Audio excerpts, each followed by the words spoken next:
শ্রী শ্রী গান্ধার্বিকা গিরিধারী রহিত কি করুণায় বঙ্গ বসুন্ধরার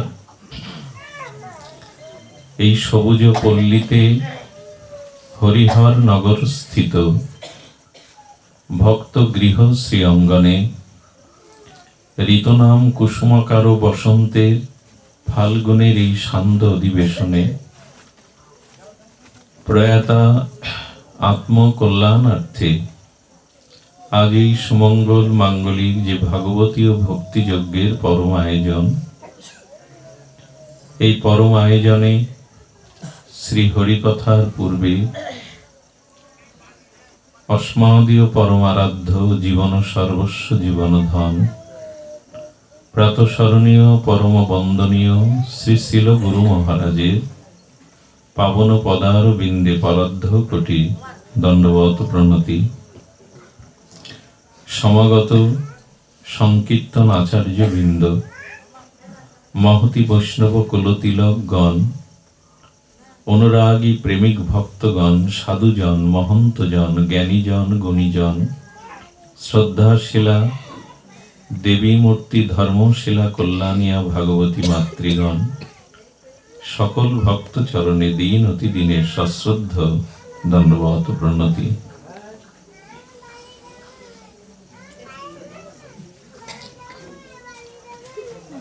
মচ্চিত্ত সর্বদুর্গানি মত প্রসাদা তরিষ্যসি। কথা বলতে নিষেধ। অথ চেতোতম অহংকারাৎ ন স্রোষস্যি বিনাশসি। অখণ্ড অব্যয় পরতত্ত্ব ভগবান শ্রীকৃষ্ণ গীতা বাক্যে অষ্টাদশ অধ্যায়ের 58 সংখ্যক শ্লোকে তিনি জানাচ্ছেন যে মত চিত্ত, অর্জুন, হে জগৎ জীব, তোমার মন আমাতে যুক্ত করো। আমাদের অন্তরিন্দ্রিয় যে মন কি বাইরে চোখ কান নাকের বাইরের প্রকাশ মনের, না মন ভেতরে? মন হলো অন্তরিন্দ্রিয়, চক্ষু কর্ণ নাসিকা হলো বহিরিন্দ্রিয়, আর মন হলো অন্তর ইন্দ্রিয়। তো মন তাকেই বলে যেখানে সংকল্প এবং বিকল্প স্ফূর্তি পায়। মন কিন্তু শরীরের অঙ্গ প্রত্যঙ্গের কোনো অংশ নয়। অপারেশন করে ডাক্তাররা মন খুঁজে পায়নি। কিডনির মতো, লিভারের মতো, শিরার মতো পাওয়া যায় কি? মন কিরকম কোনো পদার্থ বা বস্তু পাওয়া যায় না। তাহলে মন কি? মনের সংজ্ঞা দিয়েছেন সংকল্প বিকলাত্মক অন্তর ইন্দ্রিয় বৃত্তিকেই মন বলে। শব্দটা এভাবে বুঝতে হবে, যা ভেতরে থাকে সেই অন্তর ইন্দ্রিয়, ইন্দ্রিয়ের শ্রেষ্ঠ মন, এই জন্য তাকে ইন্দ্রিয় বলা হয়েছে। অন্তর ইন্দ্রিয় মনের কাজ কি? সংকল্পের উদয় হওয়া বা সংকল্প বিকল্পে চলে যাওয়া। আচ্ছা, মন কি কখনো কোনো চিন্তা ব্যতীত, ভাবনা ব্যতীত ফাঁকা পড়ে থাকে? মন কিন্তু কোনো না কোনো বিষয় ভাবতে থাকে। মন শূন্য থাকে না। যেমন বায়ু কোনো স্থানে শূন্য হয়ে, বায়ু কিন্তু সবখানেই আছে। তো মন কোনো না কোনো চিন্তায় নিমগ্ন থাকবেই। আমাদের অজান্তে মনের মধ্যে জন্মান্তরের বা ইহজন্মের কোনো স্মৃতি ভাবনা উদয় হয়। জলে দেখবেন বিনা কারণে বুদবুদ হয়, ওঠে না? ছোট ছোট জলবিন্দু কানা, কেউ করছে না কিন্তু ওঠে, আবার ওটা মিলিয়েও যায়। মন হলো আমার অজান্তে বহুবিধ চিন্তা ভাবনার উদয় হয়, আবার আপনি চলেও যায়।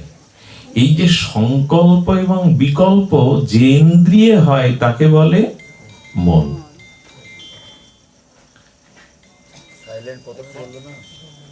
মন হলো সংকল্প করে, আবার বিকল্পে সংকল্প বিকল্প বোঝা যায় তো, মানে কোনো একটা ভাবনার উদয় হওয়াকে বলে সংকল্প, আর ওটা চলে যাওয়াকে বলে বিকল্প।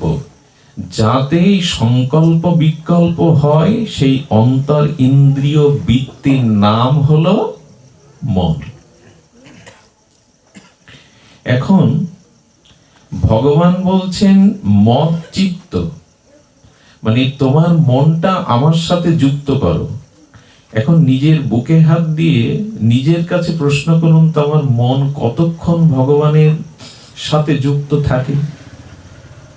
মনটা সংসারের দিকে, ভোগ বিলাসের দিকে, কুচিন্তা কুভাবনার দিকে, সংসার চিন্তার দিকে, অর্থের দিকে, স্ত্রী পুত্রের দিকে, মৃত্যুর দিকে, রোগ শোকের দিকে কতক্ষণ থাকে, আর মন ভগবানে কতক্ষণ যুক্ত থাকে?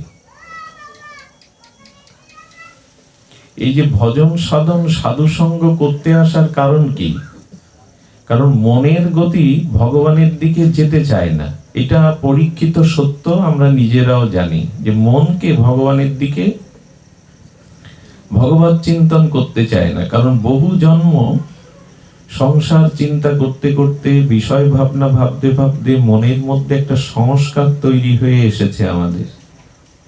আচ্ছা, গাভীর বাছুরটা ভূমিষ্ঠ হওয়ার পরে মায়ের বাটে মুখ দিয়ে ধুধু দিতে হয়, বারবার ধাক্কা দিতে হয়, মায়ের বাট চুষে দুধ খেতে হয়, ওকে কে শেখালো?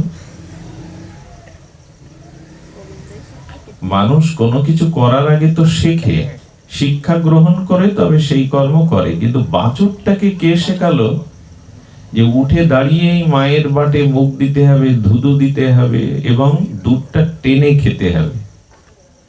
বলো, বহুবার ওই গো বৎস হয়ে বারবার এই জগতে বহুবার এসেছে, বা যে কোনো প্রাণীর মায়ের কোলে আসলে ওই দুধ টানাটা তার পূর্ব জন্মের অভ্যাস বা সংস্কার। এই জন্য ওটা কাউকে বাইরে দিয়ে শিক্ষা দিতে হয় কি? এর বলে সংস্কার, যা বহু জন্ম, বহু বৎসর ধরে, বহু জন্ম ধরে পূর্বে যে কর্মটা করে এসছি তার একটা সংস্কার কাউকে বলে দিতে। এই জন্য আমাদের মনে গত জন্মে ভগবানের সাথে মন যুক্ত হওয়ার সংস্কার নাই। কামনা বাসনা, ভোগ বিলাস, রূপ যৌবন এই দিকেই যুক্ত ছিল। এই জন্য মনটা এখন স্বাভাবিকভাবে ভগবানের দিকে যেতে চায় না। কারণ ভগবান গীতাতে এই শব্দ বহুবার উল্লেখ করেছেন যে মন আমাকে দাও, তোমার মন যেন আমার চিন্তা করে। এইখানেই বলছেন মদ চিত্ত। মন ভগবানকে দিতে বলছেন কারণ কি? একটা কথা বলি, খুব মূল্যবান দার্শনিক বিষয় বিবেচনা করেছেন আচার্যরা, সমীক্ষা করেছেন, অনুভূতির দ্বারা জগৎকে জানিয়েছেন। আচ্ছা, কারো যদি এখন মাথা যন্ত্রণা করে, আমারও করছে সকাল থেকে, এখন ওষুধ কি মাথায় দিতে হবে না মুখে দিতে হবে? কারো যদি পায়ে যন্ত্রণা করে, ওষুধটা পায়ে দিতে হবে না মুখে দিতে হবে? কারো কিডনি, হার্ট, লিভার, শরীরের অঙ্গ প্রত্যঙ্গে যেখানেই রোগ থাকুক, ওষুধটা কি সেখানে দেয় না মুখে দিতে হয়? কারণ কি? কারণ মুখগহ্বর দিয়ে যদি ওষুধটা আমি সেবন করি, ওষুধটা ক্রিয়া করবে, পাকস্থলীতে গিয়ে ওর যে গুণাগুণ সেটা ক্রিয়া করবে। কিন্তু যেখানে যন্ত্রণা ওইখানে ওষুধ দিলে কাজ করবে না। মাথায় যন্ত্রণা, মাথায় ওষুধ দিলে কাজ করবে না। ভগবান যেন বললেন যে দেখো, সুখ বা দুঃখ, উদ্ধার বা পতন, মঙ্গল বা অমঙ্গল, এটা নির্ভর করে মনের উপরে। যেমন সমস্ত ঔষধ নির্ভর করে মুখের উপরে, মুখে দিতে হবে। পায়ের যন্ত্রণায় পায়ে দিলে হবে না, মাথার যন্ত্রণা মাথায় ওষুধ ঠেকালে হবে না, মুখে দিতে হবে। তেমন আমাদের পতন বা উদ্ধার, আমাদের কল্যাণ বা অকল্যাণ, আমাদের ধ্বংস বা সৃষ্টি, আমাদের মুক্তি বা বন্ধন, এই সকল কিছু নির্ভর করে মন। এবং সব থেকে বড় কথা, সুখ দুঃখ মনের ধর্ম, দেহের ধর্ম না। দেহেতে সুখ দুঃখের ধর্ম প্রকাশ হয় না, আগে মনে সুখ দুঃখের ধর্ম প্রকাশ হয়, সেই মন থেকে ওটা বাইরে প্রকাশ হয়। একটু ধ্যান দিয়ে নিশ্চয়ই শুনবেন, সুখ দুঃখ মনোধর্ম, দেহের ধর্ম নয়। এই জন্য আমার মন বড় ব্যথা পেয়েছে, আমার মন বড় আনন্দ পেয়েছে, মাথা আনন্দ পেয়েছে, পা আনন্দ পেয়েছে, শরীর আনন্দ পেয়েছে, আমার মন বড় খুশি হয়েছে, আমার মন বড়। কারণ সুখ দুঃখটা মনের ধর্ম, দেহের ধর্ম নয়। এখন ভগবান বলছেন এই জন্য যে দেখো, এই সুখ দুঃখ থেকে পরম শান্তি পেতে গেলে, পরম কল্যাণ পেতে গেলে, নিজের কল্যাণ করতে গেলে উনি বলছেন মনের দিকে খেয়াল দিতে হবে, বাইরের দিকে নয়। ওষুধ যেমন মুখে দিতে হবে তবে ক্রিয়া করবে, তেমন তোমার খেয়ালটা দিতে হবে মনের দিকে, বাইরের দিকে না। এই যেমন এখানে যে আপনারা হরিকথা শুনতে এসছেন, এখানে বসেও আপনাদের কোনো শুভক্রিয়া, মঙ্গল ক্রিয়া, কল্যাণ হবে না যদি শরীর এখানে থাকে, মন অন্যখানে থাকে। এখানে আসাটা একটা অপরাধে জড়িয়ে যাবেন আপনি। যদি এখানে এসে মনটা হরিকথাতে না দিতে পারেন, মন যদি অন্য বিষয় ভাবনা ভাবতে থাকে, তাহলে এখানে আসার যে ফলশ্রুতি, প্রাপ্তি, কৃপা, করুণা কিছুই। কারণ ওই যে বললাম, ভালো মন্দ, মুক্তি, বন্ধন সব মনের, দেহের না।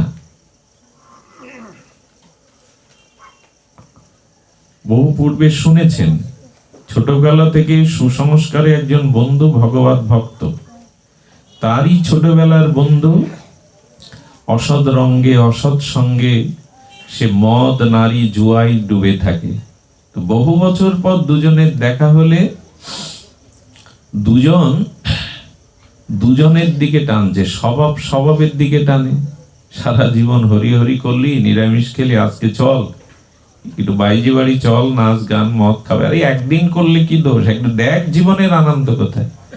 বলছে তুই আমার সাথে একটু কীর্তনে চল, ভাগবত পাঠে চল, একটা দিন অন্তত ভাগবত আনন্দ কাকে বলে একটু উপলব্ধি করবি, চল।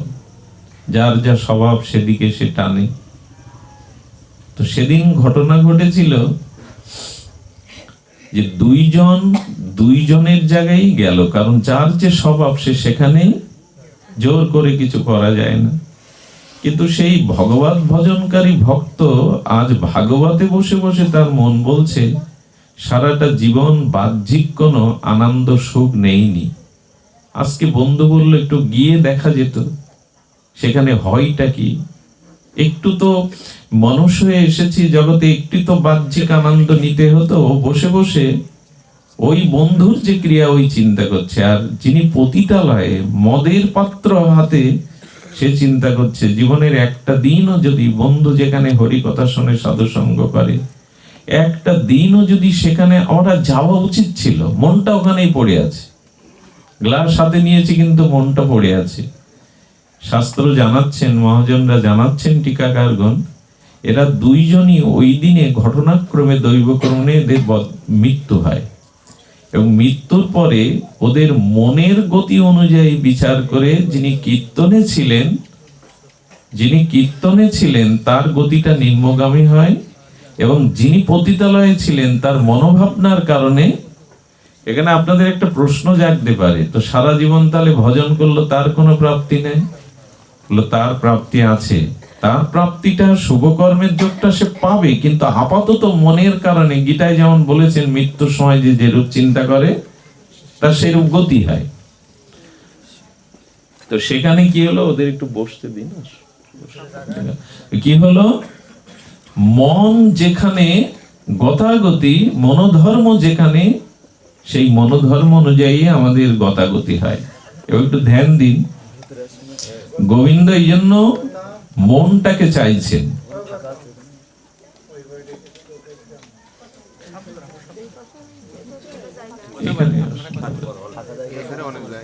মনটাকে চাইছেন। এখন মন ভগবানকে দিলে কি হবে, একটু ধ্যান দিন, শব্দ না করে, কলাল না করে ধ্যান দিন। মত চিত্ত সর্বদুর্গানি, ভগবান বলছেন মন আমাতে যুক্ত করো, তাতে কি হবে? ভগবানে আপনি মন যুক্ত করলেন, তাতে কি হলো? বলে সর্ব দুর্গানি। আহা, গীতার এই মহাবাণী। বললেন আমাতে মন যুক্ত যদি করতে পারো, মত প্রসাদাত, মানে আমার কৃপাতে, আমার করুণাতে তুমি সর্বদুর্গতি নাশ করতে পারবে। সর্বদুর্গানি শব্দ এখানে ভগবান বলছেন, সর্বদুর্গানি, অর্থাৎ সমস্ত দুর্গতি থেকে তুমি মুক্তি পাবে, শুধু মনটা আমাকে দিলে। মন আমাতে যুক্ত করলে মানে তোমার দুর্গতি। ভগবানের বাক্যে সংশয় আনতে নেই, গীতার বাক্যে তো, ভগবানের বাক্যে তো সংশয় আসা উচিত কি, কিন্তু শব্দ দিচ্ছেন কি সর্বদুর্গানি, মচ্চিত্ত সর্বদুর্গানি। মন আমাতে যুক্ত করো তো সমস্ত দুর্গতি চলে গেল। গীতার একটি শব্দ আমাদের জীবন বদলে দিতে পারে, আমাদের জীবনে পরম কল্যাণ মঙ্গল আনয়ন করতে পারে। তো বললেন আমাদের জীবনে সর্বদুর্গতিটা কি, সর্বশ্রেষ্ঠ দুর্গতি কি? অর্থ না থাকা, বাড়ি গাড়ি না থাকা, সম্মান পদ প্রতিষ্ঠা না থাকা, সুন্দরী স্ত্রী না থাকা, না, এটা দুর্গতি না। বরঞ্চ কর্মফলে যদি এগুলি পেয়ে যায়, এর থেকে সংযম শিক্ষা নেই, তাহলে এর মধ্যে দিয়েই নিজেকে উদ্ধার করা যায়। কিন্তু মূল দুর্গতিটা হলো পুনরায় আবার মাতৃগর্ভে জন্ম নেওয়া। এর থেকে বড় দুর্গতি জগতে আর, কারণ ওই শরীর নিয়ে মাতৃগর্ভে এলাম মানে গর্ভ যন্ত্রণা থেকে, জন্মযাত্রা থেকে শুরু করে, মৃত্যু থেকে শুরু করে কর্মফল আবার আমার মাথার উপরে এসে পড়লো। যদি না জন্মাতাম কর্মফল ভোগ করতে হতো কি, মৃত্যুর স্বাদ পেতে হতো কি? তার মানে পুনঃ মার গর্ভে জন্মানো, এটাই হলো সমস্ত দুর্গতি। এই জন্য শিবাষ্টকে বলা হয়েছে পুনর্জন্ম দুঃখাত। শিবাষ্টকে বলা হয়েছে যে পুনর্জন্মই হলো মূল দুঃখের কারণ। তো যদি তুমি মন আমাতে যুক্ত করতে পারো, তাহলে সর্বদুর্গানি মানে যেটি সব থেকে বড় দুর্গতি, এই পুনঃ মাতৃ জঠরে প্রবেশ করা, এই জন্ম মৃত্যু চক্র থেকে তোমাকে আমি নিষ্কৃতি দেব, শুধুমাত্র মন যদি তুমি আমাতে দিতে পারো। একটু এগিয়ে গিয়ে বসুন, বাইরে থেকে যারা আসছে ভক্তরা। জয় শ্রীরাম। তো এই জন্ম মৃত্যু আদি সংকট যেটা,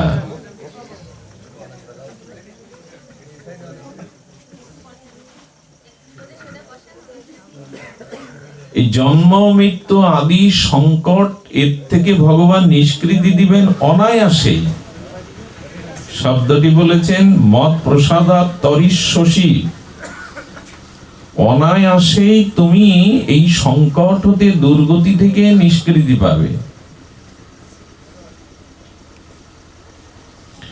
দেখুন,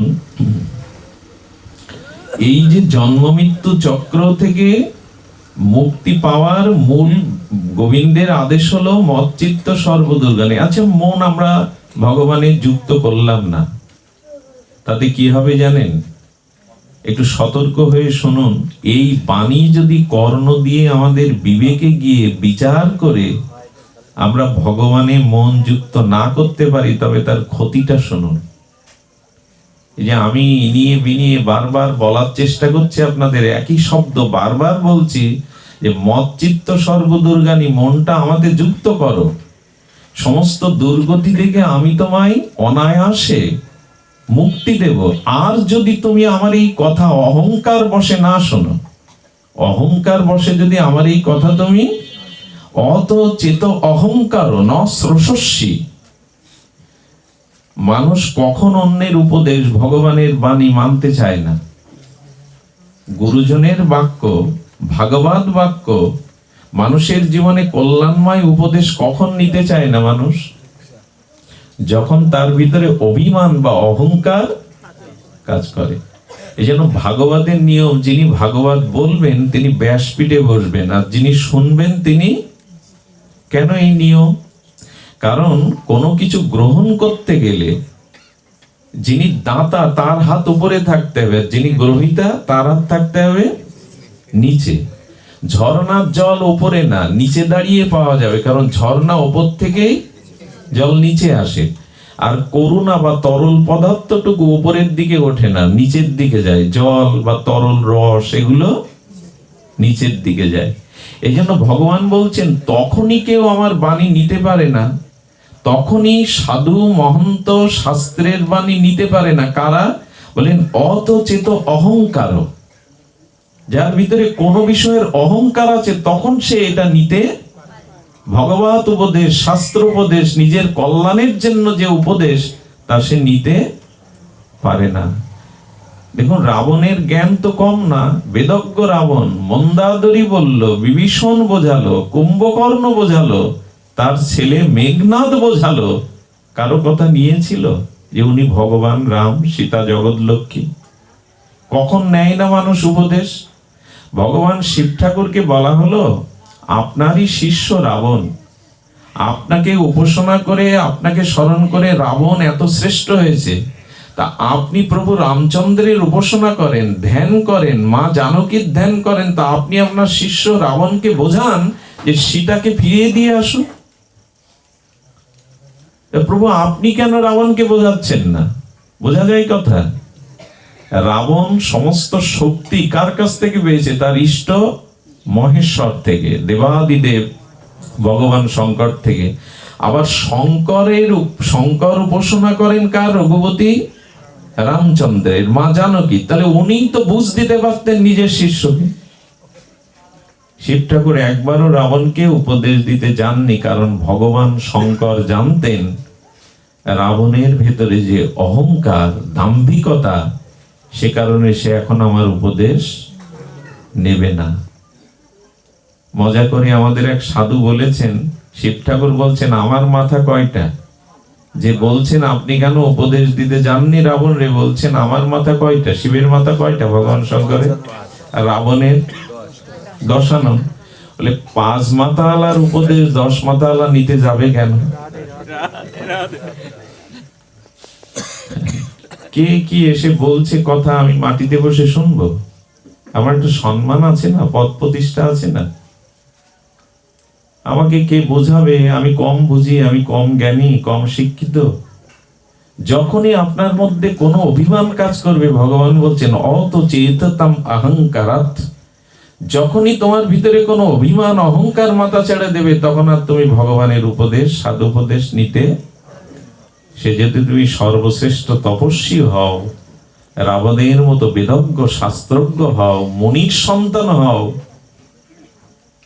অভিমান অহংকার থাকলে দুর্যোধনও নিতে পারেনি কৃষ্ণের উপদেশ। সরাসরি কৃষ্ণ শাস্ত্র দিয়ে না, সরাসরি দুর্যোধনের কাছে গিয়ে উপদেশ দিচ্ছেন, নিতে। আমাদের বর্তমান দশায় এই আমরা শ্রদ্ধার সহিত নিরহংকারে কারো উপদেশ এখন নিতে রাজি নই। এই জন্য আমাদেরও পতন আর ঠেকাবার বা পতন রক্ষা করার কোনো উপায় বর্তমান সব শেষ হয়ে যাচ্ছে। জগৎ রক্ষা পাচ্ছে না কেন? সংসার রক্ষা পাচ্ছে না কেন? এর একটাই কারণ, অভিমান এবং অহংকার। এই দুটি জিনিস আমাদের ভগবানের আদেশকে, মঙ্গলময় উপদেশকে নিতে দেয় না। অথচেত অহংকারণ শ্রোষস্যে, গোবিন্দ কি শব্দ দিয়েছেন দেখুন।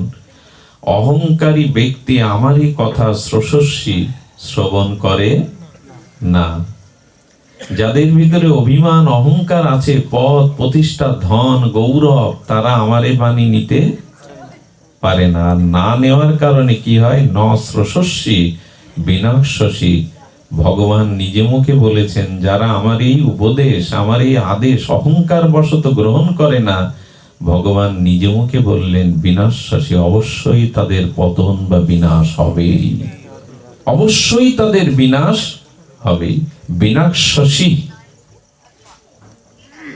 বিনাশ তো আমাদের হচ্ছেই, জয়ী হতে পারছি না আমরা। এই জন্য ভগবানের বাণীকে, শাস্ত্র বাণীকে, শ্রী গুরু পাদপদ্মের বাণীকে আপনার জীবনে শ্রদ্ধার সহিত গ্রহণ করতে হবে, তাহলেই মন ভগবানে যুক্ত হবে। তখনই সর্বদুর্গতি হতে আপনি নিষ্কৃতি পাবেন, তার আগে কোনো পথ খোলা নেই। এই জন্য আমরা অহংকার, দেখুন পৃথিবীতে বড় পদ প্রতিষ্ঠা সম্মান পেয়ে তার অহংকার অভিমান আসেনি এরকম ব্যক্তির পরিচয় হাতে গোনা। প্রায় সব পদ পেলে, ঐশ্বর্য পেলে, ক্ষমতা পেলে তার ভিতরে অহংকার অভিমান জাগে। যার আসেনি, কার আসেনি? যদি ভগবান কারো প্রতি বিশেষ কৃপা করেন তখনই কেবল পদ পেয়ে সে অহংকারী হয় না। বোঝা গেল? তুলসীদাস বলছেন আপনি অহংকারের মতো পদ প্রতিষ্ঠা, বিদ্যা, রূপ, যৌবন, ধন, কুল পেয়েছেন, কিন্তু আপনার অভিমান নেই। কখন নেই? ভগবান যদি বিশেষ কৃপা কারো প্রতি করে তখনই পদ পেয়ে কেউ অভিমানী হয় না। অবশ্য চৈতন্য চরিতামৃতে বলেছেন, ধনী পণ্ডিত কুলীনের বড়ই অভিমান, ধনী পণ্ডিত কুলীনের বড়ই অভিমান, দিনেরে অধিক দয়া করেন ভগবান। যারা দিন তাদের ভগবান অধিক দয়া করেন। অধিক দয়া করেন কেন? কারণ ধনী পণ্ডিত এদের অভিমান বেশি। দেখুন অভিমান, একবার একটু দৃষ্টান্ত দেই, অপূর্ব দৃষ্টান্ত। নিশ্চয়ই আপনারা আপনাদের হৃদয়ে একটি সমাধান পাবেন যদি ধ্যান দিয়ে। ওই যে বলছেন সব কিছুর মূলে হলো মন। মাথার যন্ত্রণা করলে ওষুধ মুখেই দিতে হবে, পাত যন্ত্রণা করলেও মুখে দিতে হবে, লিভারের যন্ত্রণা করলেও মুখে দিতে হবে, যে কোনো যন্ত্রণার ওষুধ দিতে হবে মুখে। তেমনি সব সমস্যার সমাধান হবে মনে। মন যদি ভগবান, মনে যদি আপনি এই বাণীকে দিতে পারেন, উপদেশকে দিতে পারেন, মনে যদি ভগবানকে যুক্ত করতে পারেন, তখনই সমস্যার সমাধান। ওষুধ কিন্তু যে কোনো যন্ত্রণার মুখে দিতে হবে, সমস্ত সমস্যার সমাধান মন ভগবানে যুক্ত হতে হবে, ওইখানে দিতে হবে। আমরা পূর্বে বলে এসেছি অভিমান অহংকার কি ক্ষতি করে। দেখুন ব্রহ্মা সৃষ্টিকর্তা, সনক পিতা চতুর্মুখ ব্রহ্মা গেছেন ক্ষীরোদসাগরে, শেষ নাগের অনন্ত নাগের শয্যায় ভগবান বিষ্ণু শুয়ে আছেন ওখানে। আচ্ছা, ব্রহ্মা যখন ক্ষীরোদসাগরে শেষ নাগের শয্যায় ভগবান বিষ্ণু শায়িত আছেন, ওইখানে ব্রহ্মা যাওয়ার পরে নারায়ণ তো, বিষ্ণু তো নিদ্রামগ্ন ছিলেন। উনি ব্রহ্মাকে দেখে অভিবাদন বা প্রণাম বা উঠে দাঁড়াননি, আর দাঁড়াবারও কথা না। ব্রহ্মার অভিমান এলো, আমি সৃষ্টিকর্তা, আমাকে দেখে বিষ্ণু শুয়েই থাকলো। এই দেখুন, খুব ধ্যান দিতে হবে। একটা বড় দৃষ্টান্ত আমাদের সামনে যে অভিমান কি করে, অহংকার জীবের কি ক্ষতি করে। ব্রহ্মার মনে অভিমান এলো, আমি তো জগৎ সৃষ্টি করে স্রষ্টা, প্রজাপতি আমি, তো আমাকে দেখে তার অন্তত একটু উঠে দাঁড়াবা উচিত ছিল। যেই বলেছেন আপনি শয্যায় শুয়ে আছেন, আমি প্রজাপতি ব্রহ্মা এলাম, আমাকে দেখে আপনার সম্মান, এই যে সম্মানের ইচ্ছাটাই হলো অহংকার। মানুষ অহংকারের সরলত্বটা, অহংকারটা কি, এটা যদি কেউ প্রশ্ন করে কাকে অহংকার বলে, তবে এক কথাই বলবেন, সবখানে নিজেকে বড় করবার, বড় হওয়ার যে ক্ষুধা, এরই নাম অহংকার। যে কোনো জায়গায় নিজেকে বড় করবার, বড় ভাববার যে ক্ষুধা, তাকে বলে অহংকার।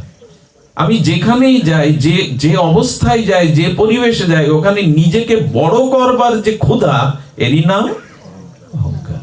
ছোট হতে চায় না। তো ব্রহ্মা গেছেন বিষ্ণুর কাছে ক্ষীরোদসাগরে, ক্ষীরোদশায়ী বিষ্ণুর শায়িত রয়েছেন, ওনাকে দেখে উঠে দাঁড়ায়নি, এতে ব্রহ্মার অভিমান এলো। আপনি আমাকে দেখে শয্যা ত্যাগ করলেন না, সম্মান করলেন না। বললেন ব্রহ্মা, আচ্ছা তুমি নিজেকেই যে বড় অভিমান করছো, আমি তোমাকে দেখে সম্মান বা তোমাকে দেখে উঠে দাঁড়াইনি।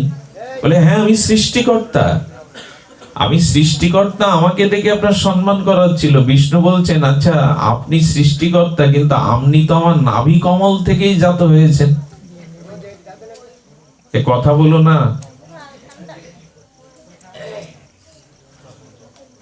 আপনার জন্ম আমার নাভি কমল পদ্ম থেকে আপনি সৃষ্টি হয়েছেন, চিন্তা করতে পারে। এই জন্য ভগবানের পুত্র বলা হয় ব্রহ্মাকে, ওনার নাভি কমল থেকে এসছে।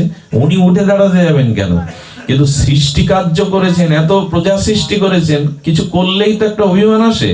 বলি কেন আপনি আমাকে দেখে উঠে দাঁড়ালেন না, আমি সৃষ্টিকর্তা। বিষ্ণু বলছেন, আপনি তো আমার নাভি কমল থেকে জাত হয়েছেন, এই জন্য আপনি বড় না, আমাকেই আপনার মান্যতা দেওয়া উচিত। বিষ্ণু কম জান কি যে আমি সৃষ্টি করেছি তোমায়? আপনি আমাকে সৃষ্টি করেছেন কমল থেকে, কিন্তু সৃষ্টি কার্যটা তো আমি করেছি। বিষ্ণু তখন এগিয়ে বলছেন, আপনি সৃষ্টি করেছেন, কিন্তু সৃষ্টি করলেই কি হয়? পালন করি তো আমি। যদি পালন না হয় তো সৃষ্টি করে কি হবে? উনিও কম যাচ্ছেন না। তুমি তোমার সম্মান বড়ত্ব প্রকাশ করছো, বিষ্ণু তো কম যান না, বলে পালন করি তো আমি। সৃষ্টি করেছো তুমি, পালন না করলে তো সৃষ্টি রক্ষা। কি বলবো, এই দুই তর্ক এইরকম জায়গায় পৌঁছালো যেটা আশা করা যায় না। দুজন যুদ্ধ বাঁধিয়ে দিল। একটা অদ্ভুত কথা শুনুন, দুজন যুদ্ধ বাঁধিয়ে দিল। আমার মনে হয় কি জানেন, সাধারণ মানুষের অভিমান অহংকার খুব ক্ষতি করে না, কিন্তু দুজন শ্রেষ্ঠ ব্যক্তির অভিমান যখন জেগে যায় তখন খুব ক্ষতি হয়ে যায়। আমাদের বর্তমান সমাজ আরো সুন্দর হতে পারত যদি শ্রেষ্ঠজনদের মধ্যে দলাদলি বা দম্ভ অহংকার, সাধারণ গ্রামের অবুঝ লোকদের মধ্যে দ্বন্দ্ব পৃথিবীর সমাজের পরিবারের ক্ষতি করে না, কিন্তু শ্রেষ্ঠ মানুষদের মধ্যে যখন দ্বন্দ্ব সংঘাত হয় তখনই পৃথিবীর ক্ষতি হয়। বাবা কথা বলো না, হাত জোড় করে তো অনুরোধ করে নিলাম, কিছুটা সময় কথা বলো না। তো শ্রেষ্ঠ জনেরই আরেকটা জিনিস দেখবেন, সাধারণের থেকে শ্রেষ্ঠের মধ্যে এখন দ্বন্দ্ব দলাদলি বেশি। অবুঝ সরল গ্রামের মানুষ তারা করতে পারে, কিন্তু শিক্ষিত জ্ঞানী পাঠক বক্তা আচার্য মঠ মন্দির, এইখানেই দ্বন্দ্বটা বেশি। শ্রেষ্ঠের সাথে শ্রেষ্ঠের দ্বন্দ্ব বেশি হয়, কারণ ওই অভিমান কাজ করে, তোমার থেকে আমি শ্রেষ্ঠ। এমনি দেখবেন যাদেরকে আমরা পিছনে পড়া মানুষ বলি, বা যারা অসৎ সঙ্গ করে, অসৎ ক্রিয়া করে, এদের মধ্যে ইউনিটি মানে মিলন খুব। যেমন চারজন যদি তাস খেলে তো ওই একজন খেলবে না, চারজনকে নিয়েই খেলবে। কোনো মানুষ যদি নেশা করে তো দেখবেন একা করবে না, গাটির টাকা ব্যয় করে সে অন্যকে ডেকে এনে একসাথে করবে। এবং করতে করতে কি বলে জানেন, নেশা খেলা জেল খাটতে হয় একসাথে খাটবো, কলঙ্ক নিতে হয়। ওই সময় দেখবেন ওদের মধ্যে খুব ইউনিটি থাকে। কিন্তু সাধু সমাজে আসুন, চারজন সাধুকে এক জায়গায় করুন, চার মতের সাধুকে এক জায়গায় করুন। এই জন্য বর্তমান বিশ্বে অসতের সঙ্গ শক্তি বেশি, সতের সঙ্গ শক্তি দুর্বল হয়ে পড়েছে। খুব পরীক্ষিত সত্য কথা। অসতেরই সংগঠন শক্তি খুব বেশি। এর কারণ হলো ওদের ইউনিটি আছে। ওরা নেশা করতে গিয়ে বলে ধরা খেলে চারজন ধরা খাবো, কলঙ্ক নিলে চারজন, অপমান করলে চারজন অপমানিত হবো, জেল খাটবো। কিন্তু সৎ ব্যক্তি সর্বদা নিজেকে পাশ কাটাতে চায়। আমি বাঁচলেই হলো, আমি ভালো থাকলেই, আমার পথটা আমার মন্দিরটা ঠিক থাকলেই হলো। এদের ইউনিটি, সতের সংগঠনের মধ্যে যেখানেই দেখবেন ইউনিটির অভাব, একতার অভাব। এই জন্য তো সৎ পিছিয়ে পড়ছে, অসৎ মাথাচাড়া দেওয়ার সুযোগ পাচ্ছে। রাম রাবণের যুদ্ধ পরে হয়েছিল, কিন্তু ঝগড়া হয়েছিল আগে দুই ভগবানের সাথে, রাম ভগবান আর পরশুরাম ভগবানের সাথে। খুব মার্মিক কথা। কথাটা আপনাদের হৃদয়ে গেছে কিনা জানি না। রাম রাবণের যুদ্ধ হয় পরে, আগে দুই ভগবানের দ্বন্দ্ব ধনুক ভঙ্গে ওইখানে হয়েছিল, পরশুরাম আর রাম। তাহলে সতের যুদ্ধটা এখন আগে, তাই না? তো একবার মনে পড়ে এক মহাতের মুখে শুনেছিলাম, দুইজন বক্তাকে রাজা দেখেছে, পণ্ডিত বক্তাকে, তার বাড়িতে একটু হরিকথা হবে। তো একজন স্নানে গেছেন, যিনি বসে আছেন তাকে রাজা বলছেন, আপনি তো পরম পণ্ডিত, পরম আচার্য, আপনার সাথে যিনি স্নান করতে গেছেন নিশ্চয়ই উনি আপনার থেকে বড় বক্তা, আপনার গুরু বা আচার্য। আরে রাখুন, ও কিছুই জানে না, আমার পাশ ঘুরে বেড়াচ্ছে, আরে আমি ঘোড়া হলেও ভেড়া। এবার ইনি যখন স্নানে গেছেন, উনি এসছেন, তখন রাজা বলছেন, মান্যবর আপনার থেকে উনি বুঝি শ্রেষ্ঠ, আপনার আচার্য? কি বলেন আপনি? ওই একই বলছেন, আমি যদি ঘোড়া হইও, শিখছে আমার পাশে বসে। রাজা তো জ্ঞানী, রাজা তো মূর্খ না। বলছেন আপনারা সেবা নিতে আসুন। সেবার টেবিলে ঘাস আর কুটো দিয়েছে পাত্রে। বলছেন আপনি অপমান করছেন পণ্ডিতদের ডেকে? বললেন অপমান না, আপনারাই তো পরিচয় দিলেন। আপনারা কে? একজন বললেন ঘোড়া, একজন বললেন ভেড়া। তো ঘোড়া ভেড়ার খাদ্যই দিয়েছি আমি। দেখবেন একজন আলোচক, একমতের আলোচক, আরেকজন সাধু পাঠক যদি থাকে, সে কথাগুলোকে বিচার করতে থাকে, মেনে নিতে পারে না, শ্রদ্ধা ভক্তির অভাব থাকে, এবং অতগুলো কথার মধ্যে সে উঠে গিয়ে যে কথাটা তার স্বভাব মনোভূত না, ওই কথাটাই অন্যকে বলবে। উনি বলেছেন কিন্তু এটা তো ঠিক, অত ভালো কথাগুলো তার মনে একটিও কথা মনে যায়নি, যে কথাটা তার স্বভাব বিরুদ্ধ, সম্প্রদায় বিরুদ্ধ, ওটাই কালকে বলে বেড়াবে। এই কথা কি ঠিক হলো? কারণ সতের সঙ্গ শক্তি কম। এইটা যতদিন হিন্দুদের মধ্যে বা বিশ্বে না আসবে, সতের সঙ্গ শক্তি যতদিন না বৃদ্ধি পাবে, অসৎকে আমরা পরাভূত করতে পারবো না।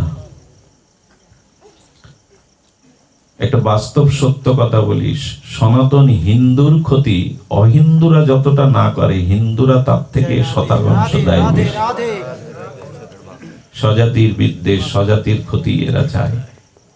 এই জন্য আমাদের সব থেকে বড় কথা, সতের সঙ্গ যদি জেগে উঠত, পৃথিবী অন্য রূপ নিত। এই জন্য অভিমান অহংকার কি করে দেখেন, দুই শ্রেষ্ঠের মধ্যে নারায়ণ আর ব্রহ্মার যুদ্ধ লাগাটা ঠিক দাদা? উচিত কি? তোমরা যদি এই করো, এখানে এই যুদ্ধের পর্যায়ে পৌঁছালো। ইনারা যদি যুদ্ধ করেন তো কি হবে? আর নারদ ঠিক এই সময়টা খুঁজে বেড়ায়, এরকম কিছু হলেই নারদের খুঁজে বেড়ায়। নারদের যে বলছেন করছেন কি? আরে পিতা ব্রহ্মাকে বলছেন, পিতা আপনি করছেন কি? ভগবান আপনি কি করছেন? দুইজনকে বলছেন আচ্ছা আপনারা এখানে রাখুন, একজন তৃতীয় পক্ষ বিচারক না হলে দ্বন্দ্ব করা উচিত নয়, যে কে বড় এটা তো বিচার করবে। আপনারা দুজন বললে তো হবে না, মাঝখানে তো একজন মধ্যস্থকারী বিচারক থাকতে হবে। নারদজি তখন ভগবান শিবকে, শঙ্করকে স্মরণ করেছেন, হে মহাদেব, হে স্বয়ম্ভু, আপনি কৃপা করে আসুন, এই সমাধান করুন। ভগবান শঙ্করকে সম্মান সকলেই করেন। তো ব্রহ্মাজি এবং বিষ্ণুজি ভগবান শঙ্করের উপর ন্যস্ত করলেন, বিচার করুন কে বড় কে ছোট। ভগবান শঙ্কর তখন তার দিব্য জ্যোতি দিয়ে একটা জ্যোতি স্তম্ভ সৃষ্টি করলেন। স্তম্ভ মানে বোঝেন তো, পিলারের মতো। তখন বলছেন ব্রহ্মা, আপনি উপরের দিকে উঠতে উঠতে উঠতে এর যেখানে অন্ত শেষ, ওই অন্তটা আপনি দর্শন করে যদি নিচে নামতে পারেন, আর এর এই জ্যোতি স্তম্ভের নিম্নভাগে ভগবান বিষ্ণু যাবে, উনি যদি নিম্নভাগটা দর্শন করে যে আগে ফিরে আসতে পারবে, সেই হলো শ্রেষ্ঠ। তো ব্রহ্মা কি করেছেন? রাজহংস ওনার বাহন। ব্রহ্মা রাজহংসের পিঠে উঠে খুব দ্রুত, ব্রহ্মা তো দ্রুত যাবে, উনি দ্রুত উপরের দিকে উঠছেন, আর বিষ্ণু নিচের দিকে যাচ্ছেন গরুর বাহন করে।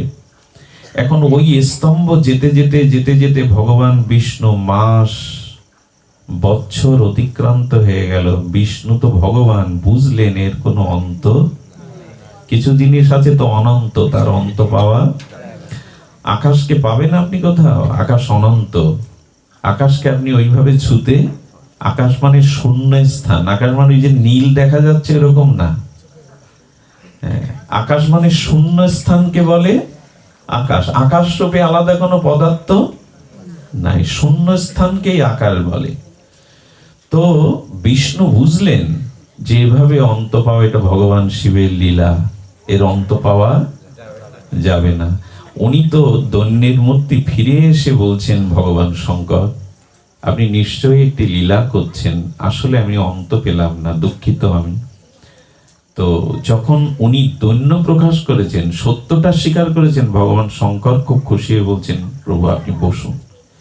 ব্রহ্মা তার মনে এই অভিমান যে আমি বড়, আমি অন্তটা পাবই, এই করতে করতে খুব দ্রুত যখন যাচ্ছেন, একটা কেতকী ফুল ওই জ্যোতিস্তম্ভ গায়ে দিয়ে খুব দ্রুত পড়ছে।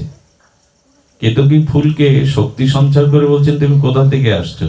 বলে আমি কয়েক শত বছর ধরে চেষ্টা করছিলাম ওর উপরটা পাই কিনা, কারণ উপরে উঠলে আমি শ্রেষ্ঠ ফুল হব, কিন্তু কয়েক শত বছর চেষ্টা করি দ্রুত গতিতে আমি তার এর অন্ত নেই, তাই আমি নেমে যাচ্ছি।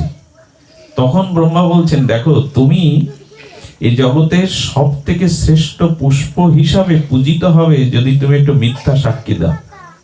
বড় হওয়ার নেশা মানুষকে কোথায় নিয়ে যায় দেখুন। ব্রহ্মা শিক্ষা দিচ্ছেন, তার ভিতরে কি অহংকার থাকে?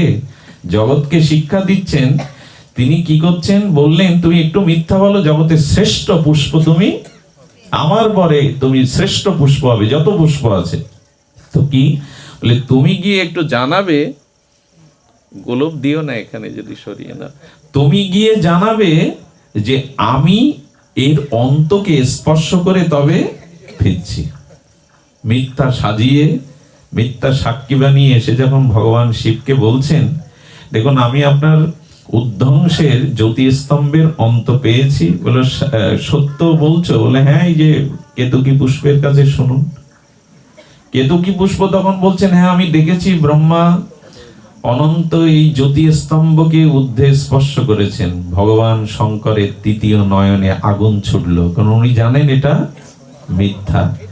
ব্রহ্মার কিন্তু 4 মাথা না, ব্রহ্মার ছিল 5 মাথা। যে মাথা বা যে মুখ দিয়ে উনি মিথ্যা বলেছিলেন, শঙ্করের জ্যোতিতে অগ্নিতে ওই মস্তকটা পুড়িয়ে দিলেন। সেই দিন থেকে ব্রহ্মার 4 মাথা। এবং কেতকী বলিবে বললেন যে যেহেতু তুমি মিথ্যা বলেছ, এই জন্য আমার মাথায় কেউ ধুদ্রার ফুল দিলেও আমি তাকে কৃপা আশীর্বাদ করব, কিন্তু তোমার ফুল যে আমার মাথায় দেবে তার দারিদ্রতা আসবে, অভিশাপ নেমে আসবে। এই জন্য কেতকী ফুল ভগবান শঙ্করের মস্তকে দেন না। এবং ব্রহ্মাকে বললেন, ব্রহ্মা অহংকারের বশে পদ প্রতিষ্ঠার জন্য যে মিথ্যার আশ্রয় নিয়েছ, আমি অভিসম্পাদ দিচ্ছি, এই জগতে একটিও তোমার মন্দির তৈরি কোথাও হবে না, তোমাকে কেউ পূজাও করবে না। দেখুন অহংকার মানুষকে কোথায় নিয়ে যায়, পদ প্রতিষ্ঠা, অভিমান মানুষকে কোথায়।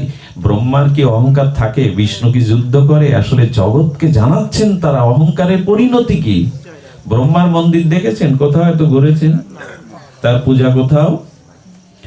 বিষ্ণুকে হাত জোর করে ভগবান শঙ্কর বললেন, আপনি ধন্য প্রধান, আপনি প্রিয়, আপনি সত্য সুন্দর, তাই পৃথিবীতে আপনারই জয়গান, আপনারই মন্দির, আপনার পূজা সারা বিশ্বব্যাপী ছড়িয়ে পড়বে। ভগবান শঙ্কর এই আশীর্বাদ করলেন। আচ্ছা, প্রজাপতি ব্রহ্মা যখন 12 জনকে প্রজাপতির দায়িত্ব দিলেন, তার মধ্যে অন্যতম দক্ষ রাজা না, সতীর পিতা, দক্ষ প্রজাপতির পদ পেয়ে গেল। 12 জন প্রজাপতি মানে যারা সৃষ্টি করতে পারবে। আর এই ওই যে বললাম, পদ প্রতিষ্ঠা, ধন গৌরব রূপ পেয়েও যার অভিমান আসেনি, জানতে হবে তার প্রতি ভগবানের বিশেষ কৃপা হয়েছে। কিন্তু এগুলি পেলেই কোথায় একটা অভিমান কাজ করবেই। উচ্চকুলে জন্ম, বিশেষ ধনী হওয়া, বিশেষ পণ্ডিত হওয়া, এগুলোর ভিতরে এই পদগুলো পেলেই আপনার ভেতরে একটা অভিমান, যার হবে না জানবেন ভগবান তাকে বিশেষ কৃপা করেছেন। তো দক্ষের অভিমান এলো। অভিমান মানে জানেন তো, শিব দক্ষকে দেখে একবার উঠে দাঁড়ায়নি, উনি প্রজাপতি, সম্মানে উঠে দাঁড়ায়নি, এতেই শিবের প্রতি দেখেন সম্মান পাওয়ার কি কাঙাল, এরাও কি কাঙাল। প্রজাপতি যিনি প্রজা সৃষ্টি করতে পারেন, শিব ঠাকুর একবার, উনি তো আত্মভোলা, আত্মস্থ হয়ে থাকেন, উঠে দাঁড়ায়নি। আমাদেরও এই দুর্দশা, হ্যাঁ, আমাদেরও এই দুর্দশা। খবরদার কোথাও গিয়ে নিজেকে বড় করার অভিমান, ক্ষুধা ভেতরে অনুভব করবেন না। আমি একবার কোন মন্দিরে গেছি, তো মন্দিরে লাইন দাঁড়িয়ে দেখতে হয়, বিগ্রহকে দেখতে হয় তো বড় বড় মন্দিরে।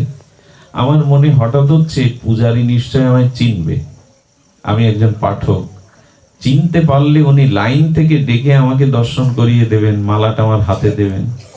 আমার মনে হলো যে এইগুলি হয়, যারা পদ পায়, প্রতিষ্ঠা পায়, ভগবানের কৃপায় কিছু হয়, আমি তখন অনুভব করছি এটা কখনো উচিত। দেখবেন কোন বিশিষ্ট ব্যক্তি প্রত্যেক বিষয়ে সমাজে সব ক্ষেত্রে নিজের জায়গাটা আগে করতে চায়। যে আমি পেছনে বসেছি, উনি একটু ডেকে নিতে পারতেন না? 5টা মালা পরাবার জন্য একটা মালা আমার গলায় দিতে পারতেন না?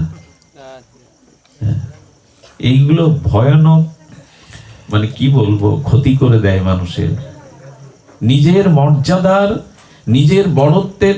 দেখুন, যে বড় হতে চায় সে বড় হতে পারে না। আরে রেমুনাতে ভক্তিবৃক্ষ মাধবেন্দ্র পরিপাত, তিনি অযাচক বৃত্তি, কারো কাছে কিছু চেয়ে পান না। আর তিনি শ্রী ভগবানের জন্য, ভগবান গিরিরাজে প্রকট হয়ে বলেছেন, যাও আমাকে শীতল করবার জন্য চন্দন এবং কর্পূর আদি নিয়ে এসে আমাকে শীতল করো। মাধবেন্দ্রপুরী যেতে যেতে রেমুনায় গোপীনাথ মন্দিরে তার দেখবার ইচ্ছা হয়েছিল গোপীনাথ বিগ্রহকে। সন্ধ্যায় আরতি দর্শন করে আর সারা নিশি জেগে জেগে একটি ফাঁকা জায়গায় বসে বসে উনি ভগবানকে স্মরণ করছেন, ভগবানের ধ্যানে নিমগ্ন। সারাদিন মুখে কিছু পাননি। আর পূজারী মন্দির বন্ধ করে শয়নে গেছেন। মধ্যরাত্রে গোপীনাথ স্বপ্নেতে এসে পূজারীকে, স্বপ্নেতে নয় সাক্ষাৎ এসে বলছেন, ওঠো ওঠো, এই মুহূর্তে স্নান করে মন্দির খোলো। আমার পরম ভক্ত মাধবেন্দ্রপুরী না খেয়ে পড়ে আছে, ওখানে আমাকে স্মরণ করছে, যাও। আর এই গোপীনাথ, রেমুনাতে গোপীনাথ মন্দিরে ক্ষীরের বড় প্রসিদ্ধ থাকতো, ক্ষীরের প্রসাদ। বললেন, যাও, তাকে প্রসাদ দিয়েছো, না খেয়ে পড়ে আছে সে। হঠাৎ করেই একটু তন্দ্রা ভেঙে বলছেন, প্রভু ক্ষীর প্রসাদ তো বিতরণ হয়ে গেছে ভক্তদের, অবশিষ্ট তো মন্দিরে রাখা হয় না। বলে, এটা আমি জানি, কিন্তু আমার ভক্তকে এভাবে উপবাস করে থাকতে আমি দেখতে পারবো না বলে তোমাদের অজান্তে 1 খুলি ক্ষীর আমি চুরি করে আমার বসন্তলে লুকিয়ে রেখেছি। যাও, ওঠো, স্নান করে ওই ক্ষীর মাথায় নিয়ে মাধবেন্দ্রকে দিয়ে এসো। তো উনি অবাক হলেন, স্নান করে মন্দিরে গিয়ে দেখলেন ঠিক ঠিক বসন্তলে। সেই দিন থেকে নাম হলো ক্ষীরচোরা গোপীনাথ। ভগবানের নাম একটা চুরির বিশেষণ হয়ে গেল, চুরি করলেন ভক্তের জন্য, ক্ষীরচোরা গোপীনাথ। তো মাধবেন্দ্র পুরীকে দেওয়ার জন্য মাথায় কে গো ভাগ্যবান, কে এত ভগবানের প্রিয় আপনি, কৃপা করে ভগবান আপনার জন্য প্রসাদ রেখেছেন, আপনি প্রসাদ পান। মাধবেন্দ্র চোখে জল, বলছেন, আমি এর যোগ্য নই। মাধবেন্দ্র পুরীকে দেখেছিলেন আরতির সময় দূরে দাঁড়িয়ে, সবার পেছনে দাঁড়িয়ে। আরে ওনার শিষ্য ঈশ্বরপুরী, আর ঈশ্বরপুরীর শিষ্য স্বয়ং মহাপ্রভু। উনি প্রথমে বৃন্দাবন এ বিগ্রহ প্রকট করেন, 56 ভোগ লাগান। মাধবেন্দ্র পুরী আমাদের ভক্তি বৃক্ষ। তো উনি মন্দিরে আরতি দেখছেন সবার পেছনে দাঁড়িয়ে। আমাদের কি মনে, আমি পাঠক, আমি আচার্য, আমি অমুক মঠের সাধু, আমার তো সামনে দাঁড়াতে হবে, এরকম ভাবনা যেন মনে না আসে। মালাটা আমার গলে পড়ুক, পূজারী আমাকে চিনে ডেকে নিক, উনি একজন বক্তা, এইসব মাথায় যদি আসে, ভক্তি দূরে সরে যাবে। ভক্তি সর্বদা দৈন্য চায়, দীনতা চায়। মাধবেন্দ্র পুরীকে প্রসাদ দিলেন, তাকে প্রণাম করে চলে এলেন। মাধবেন্দ্র পুরী ওই রাত্রেই প্রসাদ অল্প পেয়ে আঁচলে বেঁধে রাতেই ওই স্থান ত্যাগ করলেন। কেন জানেন? সম্মানের ভয়ে পুরী গেল পলাইয়া। কাল সকাল হলে এই ঘটনা চারিদিকে ছড়িয়ে পড়বে, আমাকে সম্মান করবে। এই হলো ভক্ত। রাতেই চলে গেলেন। আচ্ছা, সম্মান ভক্ত চাই না বলে কি ভক্ত সম্মান পায় না? যে চাই না সেই সম্মান বেশি পায়। পরের দিন কি হলো জানেন? ওই যেখানে মাধবেন্দ্রপুরী বসে ভজন করছিলেন, ওই মাটি কাড়াকাড়ি গড়াগড়ি শুরু হলো, সম্মান আরো বেশি পেল। উনি নেই, কিন্তু ওনার মাটিতে গড়াগড়ি দিয়ে ভক্তরা ধন্য হতে লাগলো, মাটি নিয়ে মারতে লাগলো। সম্মান যে না চায়, সম্মান তার পিছনে ছুটে বেড়ায়। চাইলে পাওয়া যায় না, চাইলে খুব কম হয়। দেখবেন যাদের চাওয়া অভ্যাস বেশি, এরা পায় না জগতে। এই জন্য সম্মান চাইলো যে শিব আমাকে সম্মান করলো না, তাতে কি করেছিল? দক্ষ যজ্ঞ শুরু করলো। সেই যজ্ঞে শিবের কোনো অর্ঘ্য তিনি দেননি, নিমন্ত্রণ দেননি। আজকে সতী কেন পুড়ে মরবে? সতীকে যেতেও নিষেধ করেছিল ভগবান শঙ্কর। সতী বলছেন, গুরুগৃহে সাধুর কাছে নিজের পিত্রালয়ে নিমন্ত্রণ না করলেও শ্রী গুরুর কাছে ভাগবত অনুষ্ঠানে, অনেকেই ভাগবত অনুষ্ঠানে বলে কি আমাকে তো বলেনি।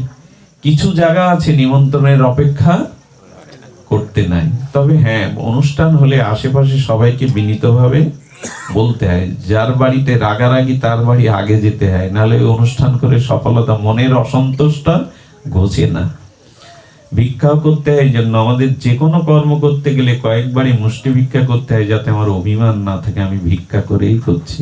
আর ভিক্ষালব্ধ বস্তু জগতে সব থেকে শুদ্ধ হয়।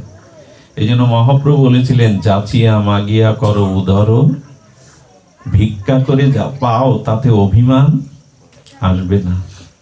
এই জন্য প্রত্যেকটি কর্ম করার আগে দেখবেন, আগে পুরোনো দিনের মানুষ একটা পাত্র নিয়ে লোকের বাড়ি যেত, যাতে অভিমান না আসে যে আমি করছি। এই প্রথাগুলো এখন আমরা নষ্ট করে ফেলছি, অনেক অংশেই এগুলো নষ্ট করে ফেলছি, কিন্তু এই প্রথাগুলো ছিল যথাযথ। তো সতীকে বললেন বিনা নিমন্ত্রণে যাওয়া যায় শ্রী গুরু আশ্রমে, সাধুর নিকটে, ভাগবতে, পিত্রালয়ে, স্বামীর কাছে যাওয়া যায় বিনা নিমন্ত্রণে, কিন্তু সেখানে গিয়ে যদি অপমানিত হতে হয় তবে সেখানে যাওয়া। শিব ঠাকুর বুঝিয়েছিলেন। যখন সতী শুনলেন না, পিতার কাছে যাব, এতে অপমানের কি আছে, তখন সতীর যা যা আসবাবপত্র এটা সেটা সিঙ্গে ভৃঙ্গিকে দিয়ে বললেন ওকে সাথে নিয়ে যাও। পার্বতী এই সতী তখন বলছেন, প্রভু এসব সব কেন দিচ্ছেন আমার সাথে? কারণ ভগবান জানতেন সতী আর ফিরবে না, ওখানে গেলে সে অপমানিত হবেই। এই জন্য মায়েদের মাঝে মাঝে স্বামীর বারণও শুনতে হয়, শোনেননি, এবং ভগবান শঙ্কর তাকে খুব বেশি বাধাও দেননি। সতী সেখানে গিয়ে দেখলো ছোটখাটো দেবতাদেরও অর্ঘ্য আছে, কিন্তু শিবের। উনি ক্রোধান্বিত হয়ে বলেছিলেন, আপনারা এখানে বসে আছেন নিজের সম্মান পাওয়ার জন্য। ভগবান শঙ্করের যেখানে মান্যতা নেই, ভগবান শঙ্করের যেখানে পাদ্য অর্ঘ্য নেই, আপনারা বসে আছেন আপনাদের সম্মানের জন্য। মা ভবানী সতীর ক্রোধে সমস্ত যজ্ঞস্থল যেন অগ্নিময় হয়ে গেছিল। এবং এই অপমানে সতী, আপনারা জানেন, দেহত্যাগ করেছিল। এর সব কিছুর মূলে ওই অহংকার, এর সব কিছুর মূলেও। এই জন্য বললেন শিবহীন কোনো যজ্ঞ করতে যাবেন না। শিব মানে মঙ্গল। নিজের অভিমান প্রকাশ করবার জন্য, নিজের বড়ত্ব প্রকাশ করবার জন্য যাগযজ্ঞ অনুষ্ঠান নয়। ভগবান যাতে প্রীত হন, জগতের যাতে কল্যাণ হয়, এই উদ্দেশ্য করে অনুষ্ঠানাদি যাগযজ্ঞ পূজা করতে হয়, লোক দেখাবার জন্য না। ওই পাড়ার থেকে আমার পাড়া বড় হবে এরকম অভিমান, এটা শিবহীন যজ্ঞ। ওই পাড়ায় একে এনেছে, আমি ওর থেকে বড় ভক্ত আনবো, এইসব প্রতিযোগিতা করতে যেন না। এটা দক্ষ যজ্ঞ হয়ে যাবে, মঙ্গল কিছু হবে না। আজ তাই তো চলছে চারিদিকে। ভগবানকেও নিয়ে, ধর্মীয় অনুষ্ঠানকে নিয়েও প্রতিযোগিতা, কে কত পারে দেখাতে। বাবা, এই এলাকার মোবাইলে এরকম জোর নাকি? পুরো আসন বেজে উঠছে, এত জোর কেন? জয় শ্রীরাম। তো আমরা ফিরে আসি। ভগবান বলছেন অতচিত অহংকরণ স্রশস্যি বিনাশসী, আমার কথা যিনি শুনলেন না, মন আমাকে যুক্ত করলেন না, গোবিন্দ বললেন সে বিনাশ প্রাপ্ত হবেই হবে পরমার্থ থেকে। এর থেকে ভগবান আর কি করে বলবেন আমাদের? এই জন্য বলছেন চেতসা সর্ব কর্মাণি ময়ি সংন্যাস্য মৎপরা। গীতাকে আজ আমরা খুব বেশি আলোচনায় আনি না, কিন্তু গীতা আমাদের স্তম্ভ, ভিত।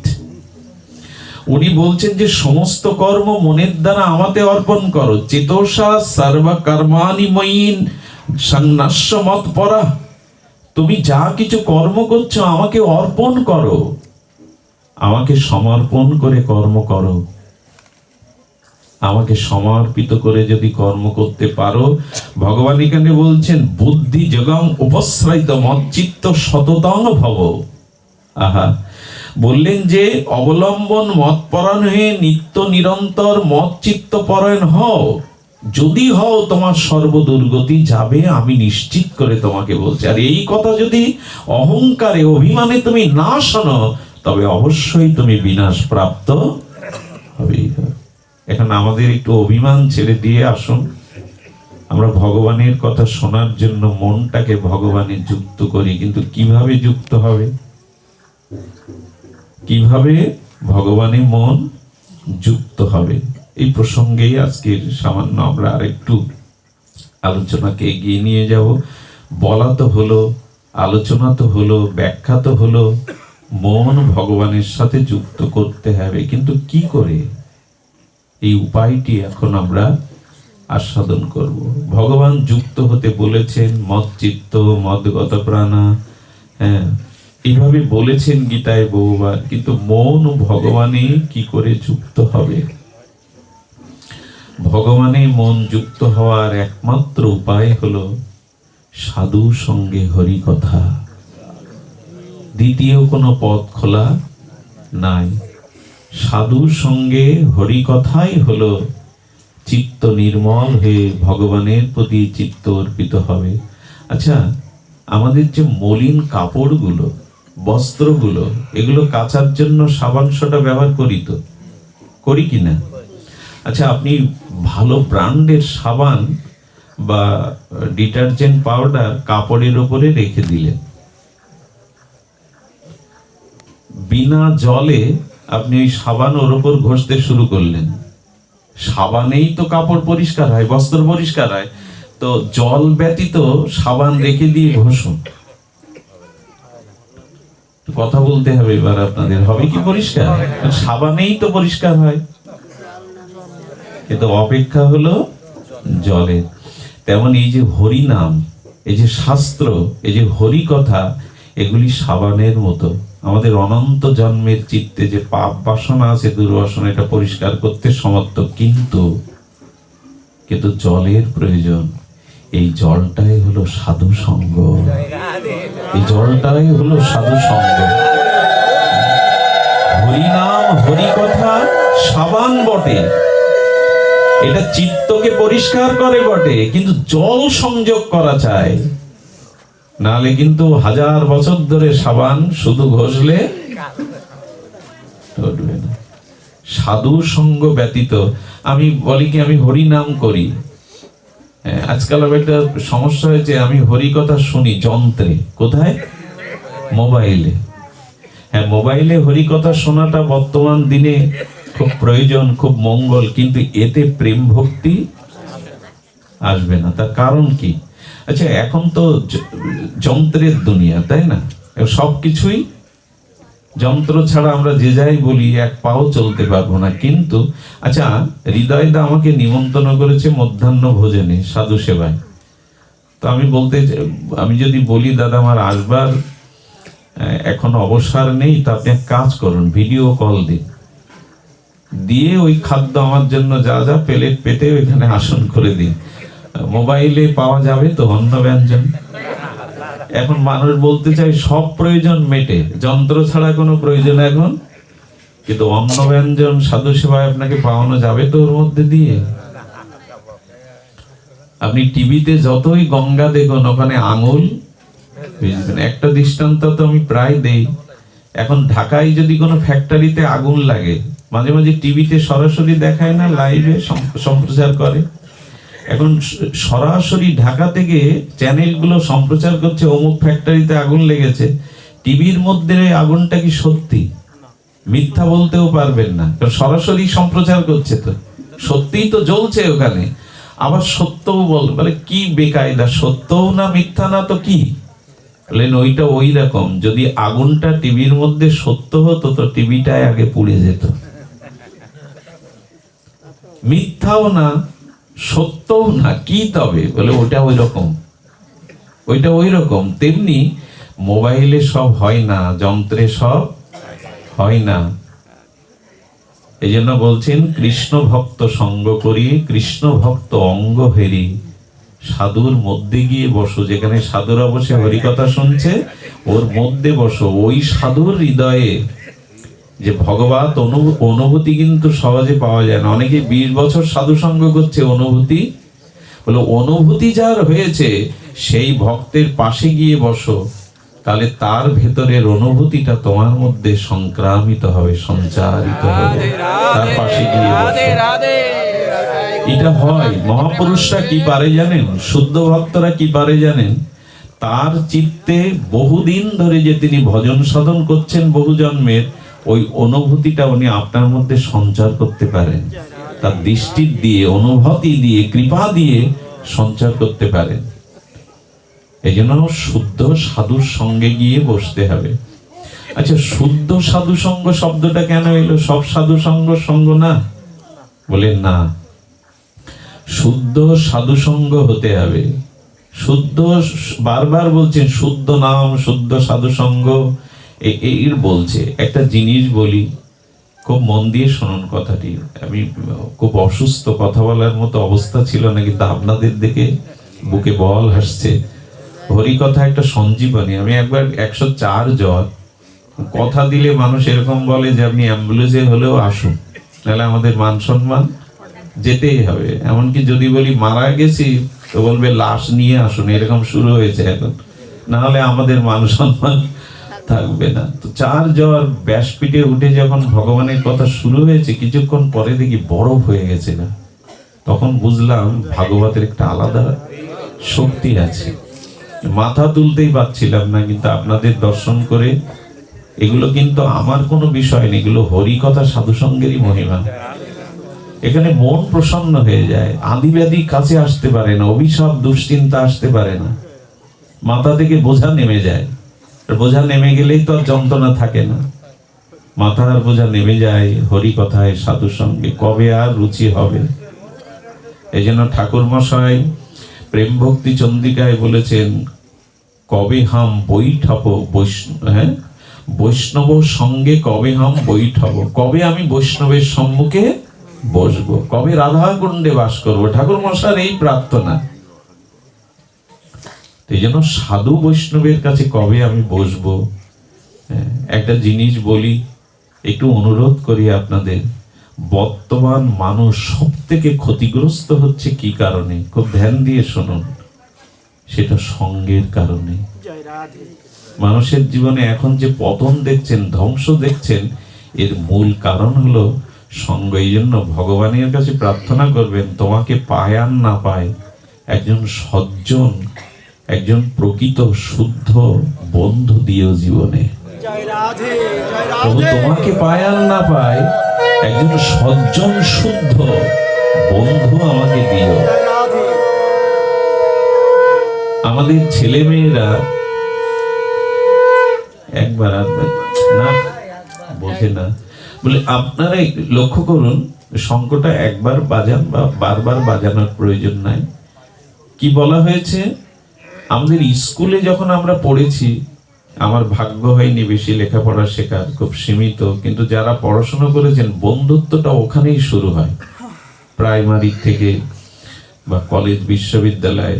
এইখানে সন্তানদের কানে একটা মন্ত্র দিয়ে দিয়ে, হ্যাঁ, সখ্যতার, যার সাথে 7 পা একসাথে চলা হয়, 7টা কথা বিনিময় হয়, সেই সখা বা বন্ধু হয়ে যায়, এরকম আছে। কিন্তু কার সাথে সখ্যত্ব বা বন্ধুত্ব করতে হবে, এটা শাস্ত্রের থেকে জানতে হবে। জীবনে যদি ভুল জায়গায় সঙ্গ করে বসেন, অসৎ সঙ্গের সাথে যদি সখ্যতা আসে, ভগবান আপনাকে বাঁচাতে পারবে না। অসৎ সঙ্গের এমন প্রভাব, শকুনির সঙ্গ দুর্যোধনাদি পাওয়ায় কৃষ্ণও তাদের উপদেশ দিয়ে ফেরাতে পারলেন না। দেখুন অসৎ সঙ্গে কি খুব মার্মিক একটা কথা। সেটি হলো, যখন পাশা খেলাতে বসেছেন যুধিষ্ঠির এবং দুর্যোধন, তখন দুর্যোধন বুদ্ধি করে বলছেন, আমার অত কূটবুদ্ধি নেই যতটা মামা শকুনির আছে। তাই বলছেন, আমার হয়ে চালটা, পাশার চালটা শকুনি মামাই। যুধিষ্ঠিরের বোঝা উচিত ছিল যে অসৎ সঙ্গে বসলে আর অসৎ মানুষের চাল চাললে যুধিষ্ঠির তুমি ধর্মরাজ হয়েও টিকতে পারবে না। আর এই নিজের স্ত্রীকেও বন্ধক দিয়ে দিল ধর্মরাজ। এই দেখুন অসৎ সঙ্গের পরিণাম। যুধিষ্ঠিরের মতো ধর্মরাজ নিজের স্ত্রীকে বন্ধক রাখে। যখনই বলল আমার হয়ে মামা শকুনি পাশার চাল চালবে, সে সময় যুধিষ্ঠিরের উচিত কি ছিল জানেন? যুধিষ্ঠিরের উচিত ছিল, তোমার পক্ষ থেকে যখন শকুনি চাল ফেলবে, আমার পক্ষে গোবিন্দ চালটা ফেলবে, তাহলে আর সমস্যা হতো না। ওই সময় গোবিন্দ ওদের কাছে ছিলেন না, গোবিন্দের কথাও ওদের মনে। ভগবান এই জন্য তো বলছেন, আমার সাথে যুক্ত থাকো, তাহলে আর পতন হবে না। আজকে দ্রৌপদীকে বন্ধক রাখে, 12 বছর ভিক্ষা করে খেতে হয়। ওই সময় কেশব ছিলেন। জীবনের প্রতিটা ক্ষেত্রে চলতে যদি হয়, সতের সখ্যতা, সতের বন্ধুত্ব করুন। এইটুকু দয়া করে মানুন, না হলে জীবন করতে পারবেন না। আজ পৃথিবীতে যত ক্ষতি হচ্ছে, সবকিছুর মূল হলো সঙ্গই। এই জন্য একটা মানুষ থানা থেকেও যখন কারণ আমি কেসটে চাই, দেখবেন এসে দেখে ও কাদের সাথে মেশে, এই কথাটা আগে খোঁজ নেয়। কারণ যে যেমন, আচ্ছা সৎ বন্ধু সৎ বান্ধব কি করে চিনবেন? এটাও তো বলতে হবে, নাহলে আমরা ভুল করে বসবো আবেগে, উচ্ছ্বাসে। তো তুলসীদাস গোস্বামী বলছেন, সৎ বন্ধুর লক্ষণ দেখুন, 2টি লক্ষণ, খুব বড় না করে ছোট করে 2টো লক্ষণ যেখানে পাবেন, জানবেন ইনি সৎ, ইনার সাথেই সখ্যতা ওঠা বসা করবে। 2টো লক্ষণ। এক হলো সৎ তিনি, সৎ সখা, সৎ বন্ধু, সৎ বান্ধব তিনি। চাণক্য অবশ্য বলেছেন, 3টে জায়গায় যাকে পাবে তাকে বন্ধু যেন। এক দুর্ভিক্ষ দ্বারে, যখন তোমার জীবনে অন্ন কষ্ট আসবে, তখন যে তোমার পাশে দাঁড়াবে এক মুঠো নিয়ে, তাকে বন্ধু যেন। শ্মশান দ্বারে, মারা গেলে যে শ্মশান যাত্রী হয়, যাত্রী আবার এখন অনেক প্রকার। শ্মশানে গিয়েই চিতা ধরালেই অর্ধেক লোক চলে আসে, মনে মনে বলতে থাকে, এখন কেন মরলি? দিনের বেলায়, রাতে মরলে তোর দোকান বন্ধ। এরা কিন্তু না। যারা প্রকৃত মর্মাত্ম হয়ে শ্মশান যাত্রায় যায়, মৃতর পাশে এসে দাঁড়ায়, এরা বন্ধু। আর যারা বিনা অন্যায় রাজদণ্ড ভোগ করে, অন্যায় নাই কিন্তু চক্রে পড়ে রাজদণ্ড ভোগ করছে, তখন তার পাশে দাঁড়াবেন। এই 3টা জায়গায় যাকে পাশে পাবেন, জানবেন তিনি প্রকৃত বন্ধু আপনার।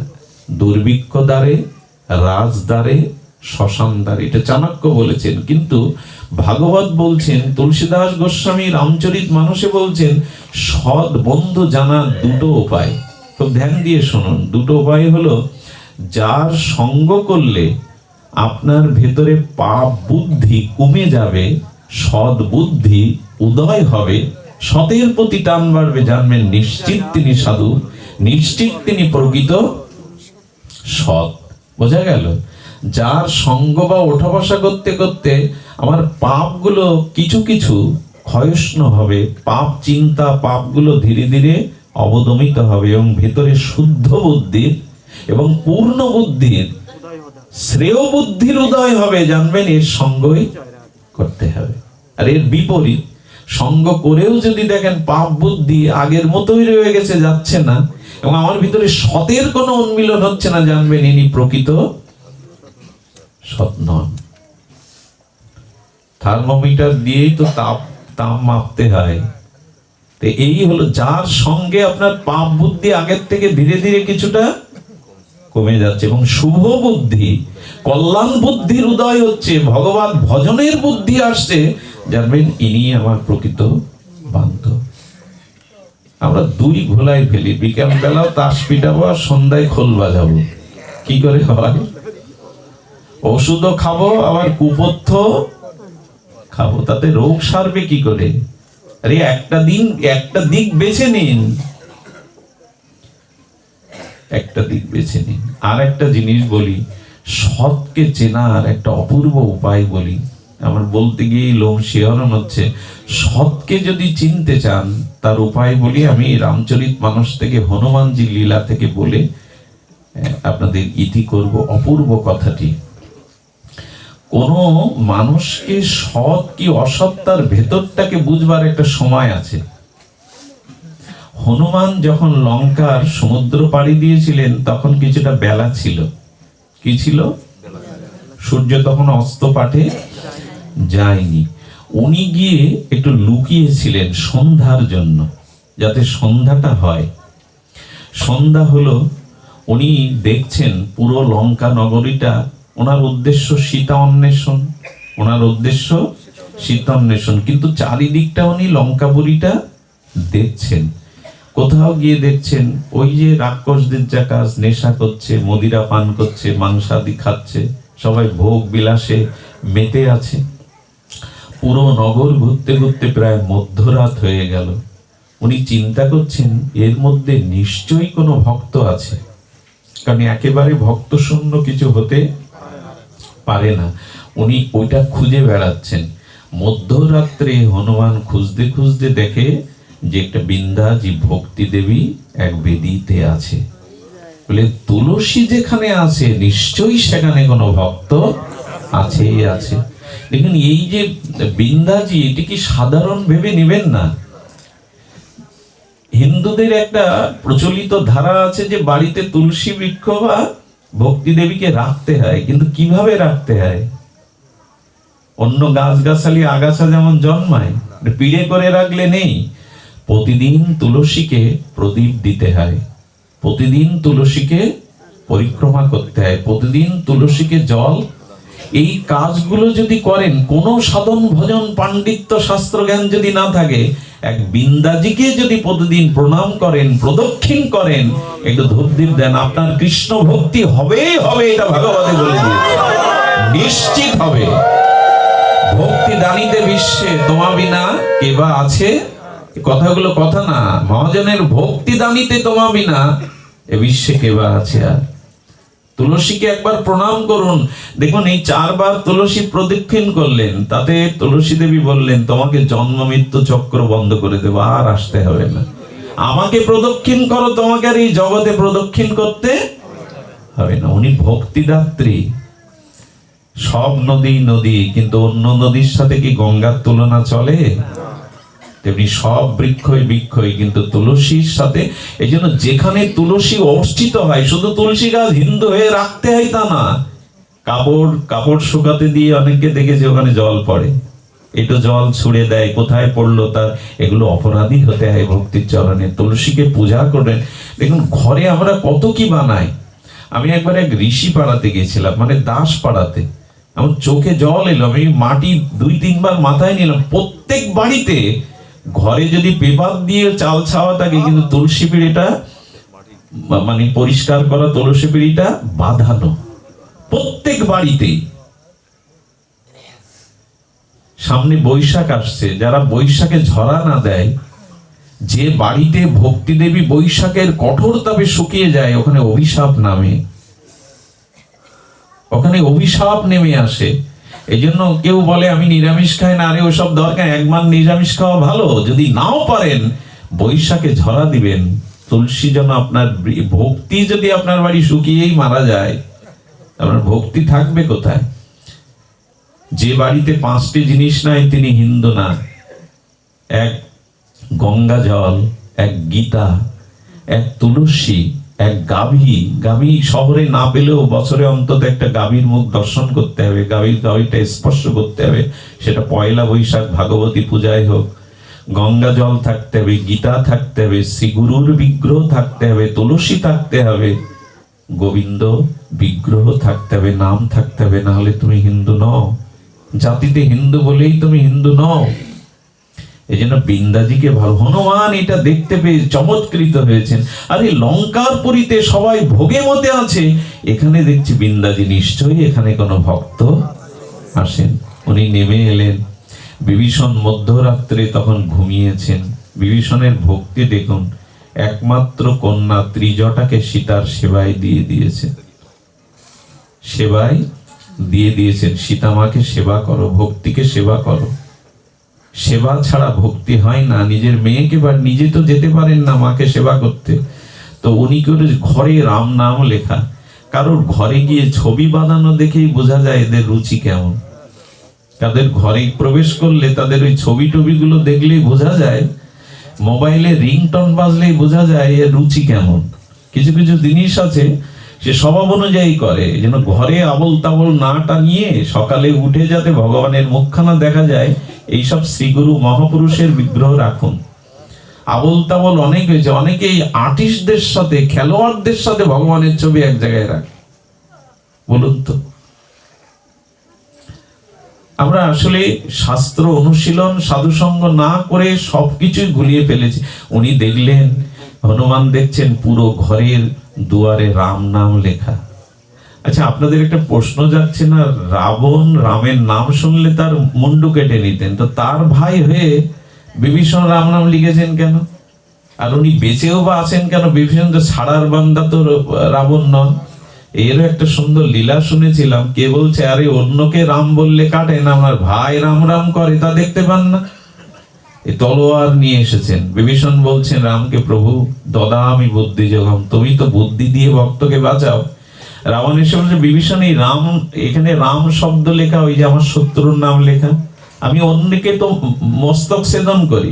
বলেন, দাদা আপনাকে কে কি বুঝিয়েছে? আচ্ছা, আপনার নামের প্রথম অক্ষর কি? রাম, রাবণ। আর আমাদের বৌদিমণি মানে মন্দাদরীর প্রথম অক্ষর কি? আরে আপনাকে, বৌদিমণিকে আমি এত ভালোবাসি যে আপনাদের নামটাই ওখানে লিখে রেখেছি। রাবণ তলোয়ার রেখে বলছে, বাহ বাহ, আরে এই যে লোক আমাকে ভুল বোঝায়, তাহলে আমাকে মন্দাদরীর নাম স্মৃতি রেখে দিয়ে। ভক্তকে ভগবানই বুদ্ধি দেন বাঁচার জন্য। রাবণ চলে গেল। এইভাবে এই ভক্তিকে উনি সঙ্গোপনে রেখেছেন, ভক্তিকে বাঁচিয়েছেন। লঙ্কাপুরী, অনেকেই বলে আমার এখানে পরিবেশ নেই, মন্দির নেই, সাধু নেই, এরকম অজুহাত ঠিক না। লঙ্কায় থেকেও বিভীষণ ভক্ত হতে পারে যদি ভক্তির মর্যাদা তুমি দাও। সব প্রতিকূলতার মধ্যে এখন মানুষের ডান হাত বাঁ হাত আর একটা অজুহাত খাড়া হয়েছে, এইখানে সঙ্গ নেই, অমুক নেই, তমুক নেই, অজুহাত। এই অজুহাত দিতে দিতেই জীবন বরবাদ। অজুহাত যেন খাড়া না করি, আমার সময় নেই, অমুক নেই, তমুক নেই। তো উনি দেখছেন ঘুমান্ত বিভীষণের লোম দিয়েও রাম সিয়ারাম সিয়ারাম শব্দ ভেসে আসছে। হনুমানের চোখে জল এসে গেছে। এই দেখুন, যে কথাটি এত মূল্যবান, হনুমান দেখাটা বেলা গধূলি বেলায় করতে পারতেন না, প্রথম সন্ধ্যায় করতে পারতেন না, উনি রাত দুপুর পর্যন্ত অপেক্ষা করলেন কেন? অপূর্ব সিদ্ধান্ত এসেছে রামচরিতমানসে।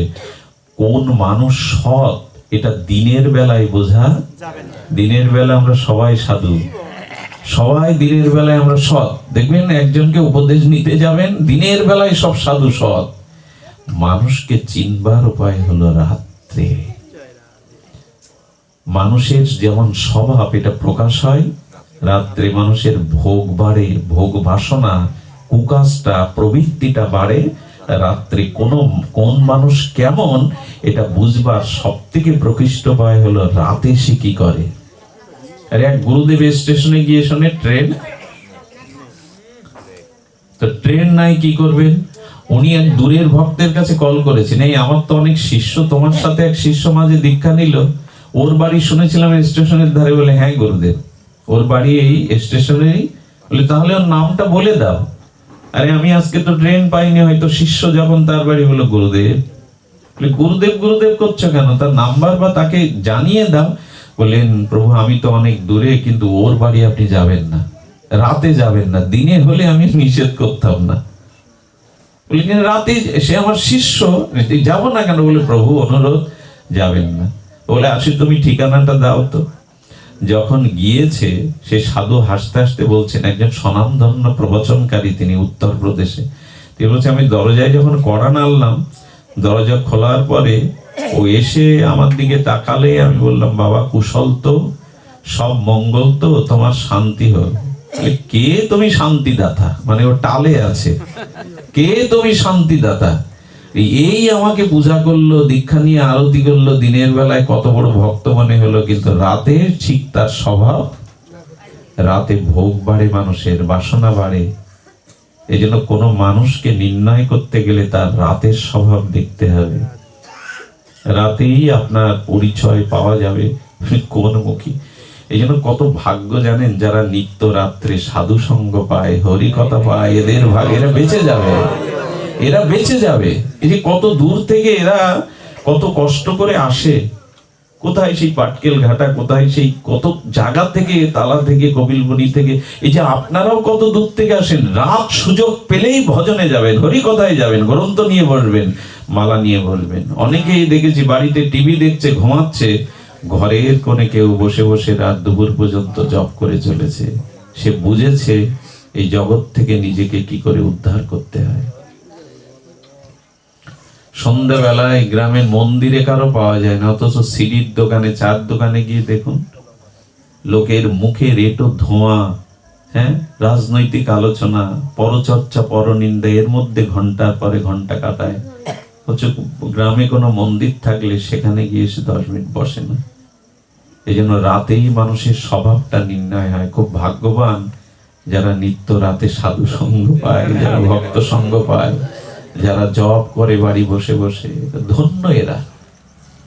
অর্থ দিয়ে, ধন দিয়ে, বাড়ি গাড়ি দিয়ে যে শান্তি হয় না, কেন হাড়ে হাড়ে মানুষ এটা বুঝতে পারছে। শান্তি একমাত্র, যেটা বললাম, একটু সৎসঙ্গের অবলম্বন করুন। হনুমান ওখানে ব্রাহ্মণ রূপ ধরলেন, নিজের রূপ ধরলে তো বুঝতে, দেখছেন চারিদিকে ওনার অঙ্গ থেকেই, লোম থেকেই, মুখ থেকে জয় সিয়ারাম, জয় সিয়ারাম। হনুমান দাঁড়িয়ে পড়লেন, চোখে জল এসে গেল। ঘুমিয়ে পড়লেও যার দেহ থেকে নাম ধ্বনিত হয়, উনি সাধারণ না।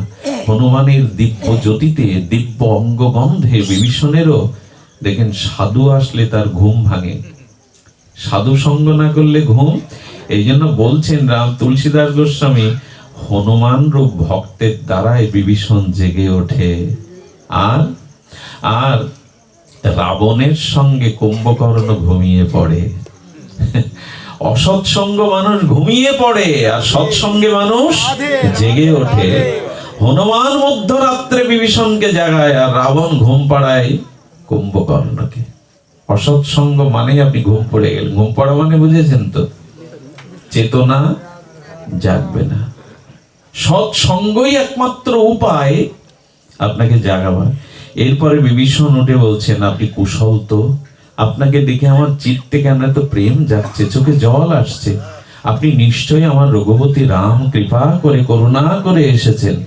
আচ্ছা, দিনের বেলায় কারো বাড়ি গেলে, পাড়ায় ঢুকলে সন্দেহ কম করে, কিন্তু রাতে যদি অচেনা কেউ ঢোকে, সন্দেহ করবে কিনা? আর খুব গ্রামে যদি হয়ে যান, পিটিয়ে মারবে। হ্যাঁ, কে তো অচেনা, ওরা ছাড়বে না, গোড়া ওরা ছাড়বে না। আচ্ছা, বিভীষণ কেন না জেনে, না চেনে তাকে স্তুতি করছেন, কুশল বিনিময় করছেন? বলে এটাই সাধুর লক্ষণ।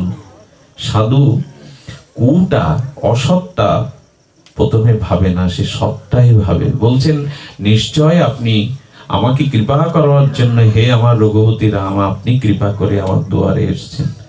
হনুমান তখন বলছেন, আমি রাম নই, তবে আপনাকে দেখে আমার চোখে জল আসছে কেন? হৃদয়ে প্রভুর প্রেম ভক্তি উচ্ছ্বসিত হচ্ছে কেন? কে আপনি? পরিচয় দিন। এই দেখুন, অভিমান ভক্তের থাকে না। বললেন, আমি রাম নই, রামের দাসও নই। তবে কে? বলে, আমি প্রভুর দাসের অনুদাস। আমি প্রভুর দাসের অনুদাস। আমি রাম নই, রাম দাসও নই, আমি দাসেরও। কত নিরভিমান হনুমানজির!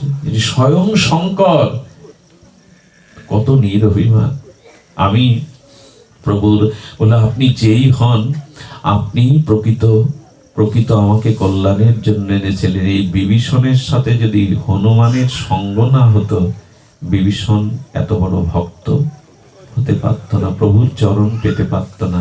এই জন্য অনুরোধ করব, জীবনে অসৎ সঙ্গ, যার দ্বারা পাপ বুদ্ধি উদয় হয়, ভোগ বৃদ্ধি উদয় হয়, ভোগ বৃত্তি উদয় হয়, এসব সঙ্গ ছেড়ে দিন তাড়াতাড়ি। সৎসঙ্গের দ্বারা আসুন আমরা জীবন গঠন করি, যাতে আমাদের ভিতরে সদ্বুদ্ধির উদয় হয়, ভগবত বুদ্ধির উদয় হয়। শুধু ভক্তমণ্ডলী, আপনারা ভালো থাকুন, আপনার সকলে কৃষ্ণমুখী হন। সবার প্রতি আর এদের প্রতি আমি ঋণী হয়ে থাকলাম। দাদারা কি, আমি জানাইনি কাউকে, এটা কষ্ট করে, কিন্তু ওনারা জেনে গেছেন অপূর্বতা সহ। দাদা